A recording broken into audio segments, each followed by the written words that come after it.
Claro, Maria, estão super convidados. Martim está chegando daqui a pouco. Martim chega aí, ele não vai chegar, ele vai estrear. Oi, mundo. Parem as máquinas. Martim chegou.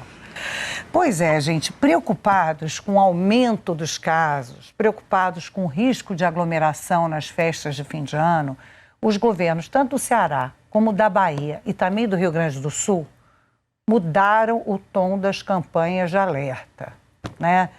Pegaram mais pesado, digamos assim. São vídeos que emocionam, são vídeos que chocam, sabe, soco no estômago? E é claro que são vídeos que acabam também provocando polêmica nas redes sociais. Vamos ver por quê. Rodou.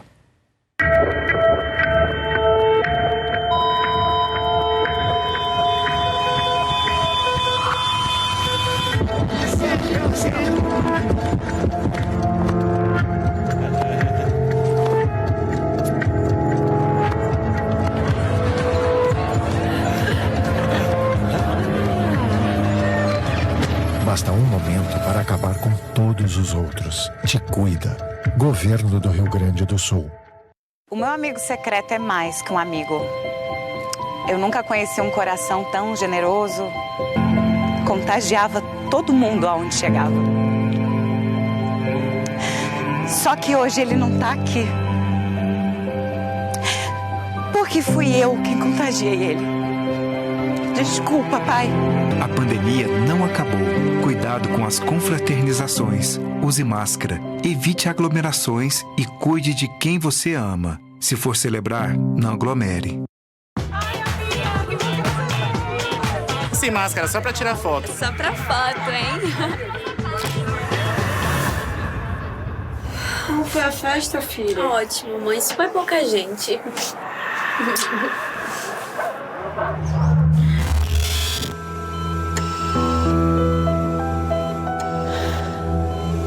Só não diga que não sabia. Coronavírus mata. Governo do Estado. E eu vou justamente conversar agora com o secretário de Comunicação da Bahia, o André Nascimento Gurvelo. Boa tarde, secretário. Eu sei que vocês tinham até outras campanhas, outras estratégias de conscientização, mas resolveram colocar esse vídeo que é forte nessa época do ano. Por quê? Boa tarde. Boa tarde, Maria. Boa tarde, telespectadores. Boa tarde aos integrantes da mesa, Daniel, Arthur. Efetivamente, a gente percebeu nessa segunda onda vamos dizer assim, uma falta de atenção das pessoas. Não sei se cansadas desses meses aí de pandemia. E aí, por determinação do governador, diante dos números que foram chegando às mãos dele, os índices elevados, né? Se consumou efetivamente a segunda onda, aí nós decidimos aumentar o tom. É um tom que, como a reportagem mesmo falou, gera uma polêmica, geram elogios, geram críticas, gera uma polêmica que eu acho que termina sendo positiva para chamar a atenção das pessoas que a situação é muito grave. Ela é muito mais séria do que na primeira onda, porque o crescimento é bem maior. A gente tem números que mostram a ascensão da contaminação e que isso daí, diferentemente da primeira onda, a gente percebe que os casos de coronavírus competem também com as outras doenças. Então, a gente está muito preocupado com a questão da ocupação de leitos, principalmente leitos de UTI, e aí, diante desses números alarmantes, o governador determinou uma campanha, ou seja, aumentar o tom da campanha, aumentar o tom da comunicação, um tom mais sério, um tom mais dramático. Nós, para você ter uma ideia, Maria, nós já fizemos mais de 10 campanhas desde o primeiro momento de março, né, do primeiro caso aqui, que foi em 6 de março, na cidade de Feira de Santana. Fizemos várias campanhas, mas essa é a campanha mais dura porque a gente está percebendo, principalmente, um índice muito grande de contaminação das pessoas na faixa etária entre 19 e 29 anos. Ou seja, os mais jovens estão saindo de casa, estão indo para as baladas, para os paredões, para as festas, e estão levando o vírus para as suas residências, contaminando as pessoas mais velhas. Sandra Kogut participa também, secretário André, dessa entrevista. Sandra. boa tarde a todos. Realmente é um momento particularmente delicado. A gente entende, a gente viu outros exemplos, né? Por exemplo, a cidade de Teresina, alguns meses atrás, também fez uma campanha assim, muito baseada na emoção, mostrando para as pessoas que... primeiro as pessoas aparecem falando assim... não, o distanciamento social não é possível, não dá, e depois eles são levados a escolher, se tivessem que escolher quem que eles salvariam da sua família se não pudessem salvar todo mundo, que mostra que essa é uma doença, como ela é muito, ela não produz muitas imagens, né? Ela é muito contagiosa, ela acontece em lugares onde as pessoas não entram para ver realmente a gravidade. Como é que é importante a gente conseguir chegar em alguma situação de proximidade? A gente, nesse momento, vive, acho que 2 problemas em relação às campanhas de informação. A gente tem muita desinformação e a gente também tem dificuldade em sensibilizar as pessoas, né? Como é que vocês veem isso mais a longo prazo, quando, por exemplo, a gente evoluir para a etapa da vacinação? Tá, eu acho que, para responder sua pergunta, é interessante a gente contextualizar essa questão da comunicação. No primeiro momento, que tudo muito novo para todos nós, para o governo, para os veículos de comunicação, para a sociedade, no primeiro momento, a gente pediu às pessoas para fazerem a parte dela, ou seja, higienização, distanciamento social. E aí a situação vai se agravando e aí a gente entra com a campanha Fique em Casa. E a gente percebe que com o decorrer do tempo as pessoas vão cansando e tem a necessidade de realmente sair de casa. E aí a gente fala, se sair, use máscara. Ou seja, cada momento a gente tem que pegar no pulso da sociedade e saber a mensagem que a gente vai colocar. Ter o conteúdo correto, conciliar o conteúdo com criação, para a gente tentar sensibilizar a sociedade para a gravidade e para as etapas da doença. Vocês podem observar até que o backdrop nosso hoje é apenas use máscara, porque a gente percebe também que as pessoas, o comércio tem a necessidade de abrir, tem a necessidade de funcionar, mas que é importante saber que as pessoas precisam tomar o cuidado e que a principal ferramenta para a prevenção efetivamente é a máscara. E agora, antes de responder a sua pergunta com relação à vacina, a gente está também preparando agora para a primeira semana de janeiro, a gente está preparando uma campanha para receber o turista. Por quê? Com o fechamento dos outros países, o turismo internacional se fortalece. E a Bahia vira um destino bastante cobiçado, seja no extremo sul, seja na Chapada, seja aqui em Salvador, seja no litoral norte. Então, a gente precisa também chamar o turista para essa responsabilidade de fazer a sua parte. Não é que a gente não queira receber turista. Pelo contrário, o turista vai ser muito bem-vindo, como sempre foi, vai ser muito bem recebido. Mas ele também precisa fazer a parte dele. Ou seja, a campanha aqui é a terra do verão e aqui é a terra da responsabilidade também. A gente tem que ter responsabilidade com as outras pessoas. E já preparando para a vacina, a gente tem que aguardar a questão do cronograma correto da vacina e a gente já estuda um planejamento de comunicação para estimular que as pessoas sejam vacinadas e que procurem efetivamente a vacina. Existe um problema real de comunicação, que é uma falta de coordenação nacional com relação à comunicação. Os estados falam uma linguagem, a federação fala outra linguagem. Isso desde o início. Então, era importante, se vocês observarem, aí a questão da comunicação do Rio Grande do Sul, a comunicação do Ceará, belas peças de comunicação, como Rio Grande do Norte e outros estados também, que eu tive acesso, mas seria necessário uma comunicação, uma linguagem única para a gente estar falando, não só desse risco, desse momento agora de Réveillon, de Natal, que as pessoas gostam de confraternizar, o brasileiro gosta de confraternizar, é um momento de reunião, mas que um ano é diferente, tem que ser um ano diferente, cada um tem que fazer a sua parte. E falta efetivamente uma linguagem única de comunicação para as pessoas receberem a mesma mensagem do risco e da importância de fazer sua parte. Com relação à questão da vacina, existe uma programação, a gente precisa saber exatamente da data, dos públicos, nós temos aqui o nosso plano de imunização, que efetivamente tem que ser ligado também a um plano nacional, mas a comunicação, com certeza, vai estar preparada para esse período de quando a vacina chegar. Se Deus quiser, que chegue o mais breve possível aqui na Bahia e no Brasil. Da Pieve. Secretário, boa tarde. O senhor acabou de falar na necessidade de uma linguagem única para combater esse flagelo que a gente enfrenta. Essa linguagem única ajudaria o senhor, por exemplo, e os estados e municípios a chegarem em segmentos do eleitorado que não são tocados por essa vacinação? Eu não tenho dúvida disso. Eu acho que desde o início a gente busca o governador do estado, Rui Costa, inclusive deu várias entrevistas até aqui na Globo News, defendendo essa linguagem única, essa coordenação única. E não é diferente com a comunicação.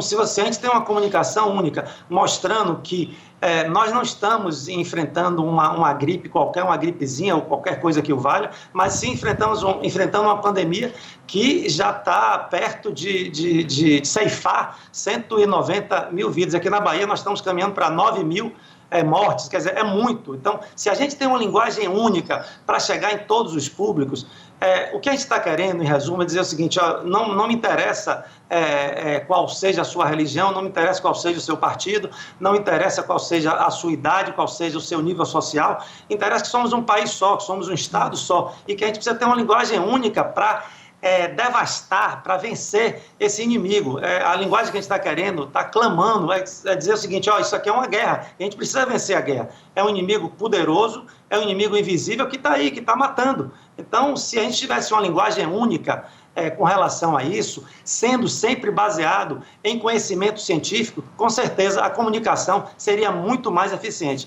Só para vocês terem uma ideia, aqui em 24 horas, só no YouTube nosso oficial, nós tivemos 17 mil visualizações. É muito aqui para a gente. Essa campanha não foi ainda para a grande mídia, não foi ainda para a televisão, só está apenas em rede social, está entrando nas emissoras de TV hoje. Então já causa um impacto enorme. E a gente percebe no monitoramento das redes sociais que tem muita gente dizendo assim: essa campanha não é uma besteira, isso aí não existe, vocês estão mentindo. Ainda existe isso. Por quê? Porque não existe uma unidade de informação. Se o país tivesse uma unidade de informação, tivesse uma linguagem única, com certeza a gente estaria hoje em outro patamar e facilitaria muito a comunicação dos estados. Em esfera federal sempre tem um impacto maior, né? Eu lembro que agora eu vi também uma campanha muito forte do governo francês, né? O governo francês, a partir de setembro, quando começou a segunda onda, mudou também a estratégia nacional, naturalmente, com uma campanha muito dura e nesse sentido mesmo, né? Nesse mesmo sentido de conscientização. Eram jovens reunidos na casa da avó que comemorava aniversário, porque isso era setembro. E para as pessoas realmente, né? Porque chegou junto, né, com essa segunda onda na Europa a fadiga pandêmica, as pessoas querendo relaxar. E aí, nacionalmente, eles vieram com essa campanha para alertar e para chocar mesmo, para chocar, causar uma reflexão, um impacto, um soco no estômago. Secretário André Corvelo, obrigadíssima pela sua participação aqui no nosso Estúdio I. Um Feliz Natal e que as notícias sejam mais alvissareiras no ano que vem aí. Tenho muita esperança. Obrigada. Muito obrigado aí pela oportunidade e sim, enfim, vamos fazer a nossa parte aqui enquanto profissionais de comunicação para tentar ver se a gente sai dessa aí, que o Brasil viva um futuro bem mais promissor e com mais saúde e com vacina. Muito obrigado, parabéns aí pelo trabalho de vocês. Muito obrigada. A gente para justamente nacionalizar essa questão, né, a gente procurou o Ministério da Saúde. Porque a gente viu, tem campanha na Bahia, no Ceará, no Rio Grande do Sul, essas mais impactantes. E tem outras campanhas, várias, por esse Brasil de meu Deus. Então, qual é a estratégia nacional? Então, se vocês olharem para as redes sociais do Ministério da Saúde, não houve publicações em dezembro que alertem para os riscos da transmissão da Covid. Nessa época, nesse timing óbvio de preocupação, não houve. Também não houve postagens com incentivos ao uso de máscara ou à adoção do distanciamento social. A única que faz referência ao cuidado maior para se evitar contágios é a que alerta para os sintomas. Tem uma que alerta para os sintomas, quais seriam os sintomas da Covid, e aí orienta para que o paciente busque um tratamento precoce. É isso. Então, nós procuramos o Ministério da Saúde para comentar essa estratégia de comunicação, qual deveria ser essa estratégia de comunicação, mas não tivemos resposta. O nome disso, que você acabou de escrever, pode ser dissociação cognitiva, né? Porque você fala nos sintomas, mas não presta a menor atenção naquilo que causa o sintoma, que poderia evitar os sintomas. Pois é. Pois é. O pior é que é. O DAPIEV até falava há pouco, né, sobre a questão da racionalidade. Eu tenho muita dificuldade de analisar coisas que eu não compreendo, né? O que ganha o Ministério da Saúde em não informar as pessoas, em não adotar uma estratégia de comunicação minimamente uniforme para o país todo? É difícil até compreender qual é a racionalidade que está por trás de um comportamento como esse. Sandra, é difícil porque não há racionalidade. É só mais curioso ainda, porque esse é um governo que passa o seu tempo investindo em propaganda, que transformou tudo em propaganda, transformou informação em propaganda, quer transformar a cultura em propaganda, quer transformar dados em propaganda. Ou seja, não é um governo que não pensa nisso, é um governo que se move pela propaganda. Então é uma escolha. Você não investir nesse tipo de informação é uma opção. E é mais curioso ainda porque recentemente saiu a notícia que o general Pazuello tinha contratado um marqueteiro.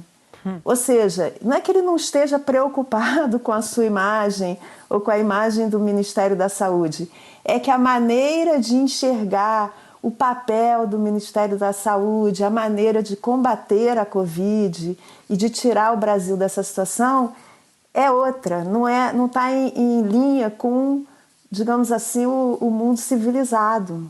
Quando não se propagam os bons exemplos, quando não se propagam as orientações, quando não se propagam as notícias, os fatos apurados, o que se propaga é o vírus. É disso que a gente está falando o tempo inteiro. Sandra, e esse tipo de campanha de prevenção e vacinação, claro que explora o poder das imagens, né? A gente costuma dizer as imagens valem mais que 1000 palavras e valem mesmo, tem muita força uma imagem, principalmente em momentos dramáticos. Historicamente, países usam, né, o poder das imagens para passar um recado. Então, Maria, e a gente agora não passa um dia sem que a gente não veja alguém ser vacinado, né? Essa é a nossa próxima etapa, a vacinação. Hoje mesmo a gente viu imagens da Suíça, né? Uma senhora de 90 anos sendo vacinada. A gente ainda não está vendo esse tipo de imagem no Brasil, mas a gente está vendo isso acontecer no mundo e cada vez mais. E existe um debate em torno disso, assim, como é que você, nessa etapa da vacinação, como é que você promove isso? Como é que você usa as imagens? E aí, recentemente, uma foto viralizou, porque nessas horas também é bom olhar para o passado, claro, né? E um outro país que também enfrenta um grande problema com a desinformação é os Estados Unidos. Então, recentemente viralizou nos Estados Unidos uma imagem da época da campanha de vacinação da polio, nos anos 50, do cantor Elvis Presley sendo vacinado. O que aconteceu naquela época? Estavam tendo muita dificuldade em convencer os jovens. Olha que interessante, até existe um paralelo. E aí resolveram usar algum ídolo, né? Do mesmo jeito que a gente está vendo também todos os dias líderes, ídolos, ícones sendo vacinados, né, na frente das câmeras. E o Brasil já foi assim, diga-se de passagem. Então, naquele momento, resolveram usar o Elvis Presley, que era um grande ídolo da juventude. Ele foi lá e tomou uma vacina na frente das câmeras. E, inclusive, a partir de um certo tempo, quem se vacinasse ganhava de presente essa foto do Elvis sendo vacinado. Agora, recentemente, historiadores disseram que, na verdade, ainda teve uma outra coisa que foi assim o pulo do gato.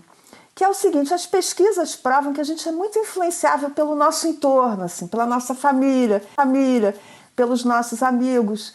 E eles continuavam tendo problema em convencer os jovens. Aí eles resolveram o governo chamou os jovens para tentar entender o que estava acontecendo. Descobriram que eles não estavam se vacinando porque tinham medo da agulha, porque não tinham dinheiro e também porque se achavam invencíveis. E aí resolveram organizar uma campanha feita por jovens, para jovens, na linguagem dos jovens, Aí os alunos nas escolas, os populares, tomavam vacina na frente da classe.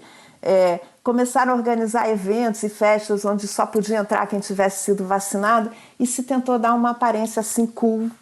E foi um sucesso. Pouco tempo depois, assim, no início só 10% dos jovens tinham se vacinado e pouco tempo depois já tinha chegado a 90% em Nova York. Então, é um exemplo interessante de como é que funciona essa relação com o que influencia a gente, né, Maria? E para os jovens que tinham medo, né, de vacina, era importante. O Elvis Presley estar com essa cara assim, blasé, tá tudo bem, né? Tá tudo bem, não dói nada. Um olhar sereno de quem não tem medo de ser vacinado. Ali, ó, o olhar, um olhar que se perde. Continua sendo um ídolo da juventude, embora já não seja jovem, mas o Paul McCartney, que lançou um disco na semana passada, ele diz que cederia a imagem que seria vacinado em público para estimular as pessoas a se vacinar. É verdade que ele já está lá com 78 anos, mas ele ainda fala para a garotada. A manchete do Washington Post, que a gente mostrou agora, era assim, poderia Beyoncé fazer pela Covid o que Elvis fez pela polio? Realmente, isso é um modelo, é o exemplo, né? É a propaganda eficaz em nome de um bem maior. E tem essa questão, né, gente? Tem uma coisa da psicologia dos jovens, né? Como disse aí a nossa Sandra, o jovem tem muito do Highlander, do Guerreiro Imortal, nada vai acontecer comigo. E a pandemia, ela exige uma conscientização e um amadurecimento do jovem, porque ele não tem o costume de se responsabilizar pelo outro.